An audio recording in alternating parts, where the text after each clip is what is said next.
एक समय की बात है, एक छोटे से गांव में एक किसान रहता था। उसका नाम था रामू।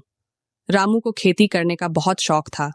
वह हमेशा अपने खेतों की देखभाल करता और मेहनत से काम करता था, लेकिन उसका खेत हमेशा सुरक्षित नहीं रहता था।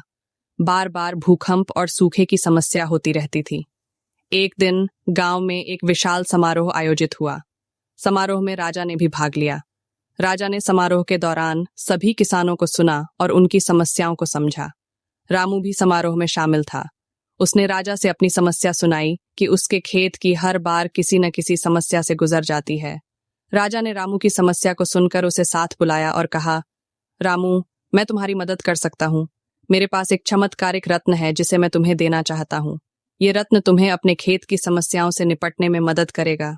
रामू को बहुत खुशी हुई। वह राजा का धन्यवाद किया और उस रत्न को स्वीकार कर लिया। रामू ने रात्रि में विचार किया कि कैसे वह इस चमत्कारिक रत्न का इस्तेमाल करके अपने खेत की समस्याओं को हल कर सकता है। अगले दिन रामू ने राजा के दिए हुए रत्न का इस्तेमाल करके अपने खेत की देखभाल की। उसने रत्न को खेत में लगाया और देखा कि वह चमत्कारिक रूप से काम करने लगा।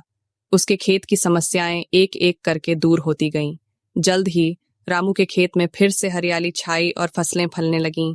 उसके खेत में बारिश के बिना भी पानी की कमी का कोई असर नहीं होता था।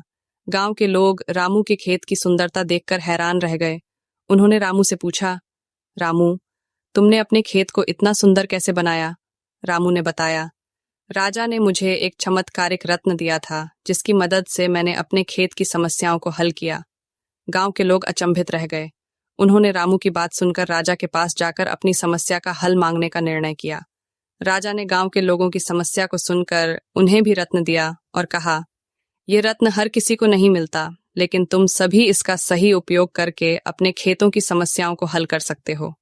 गांव के लोग राजा के धन्यवाद करके अपने खेतों की देखभाल करने लगे। वे रत्न का इस्तेमाल करके अपने खेतों को सुंदर बनाने लगे। राजा ने गांव के लोगों की मेहनत और समृद्धि को देखकर बहुत खुश हुए। उन्होंने गांव को और भी विकसित करने का निर्णय किया।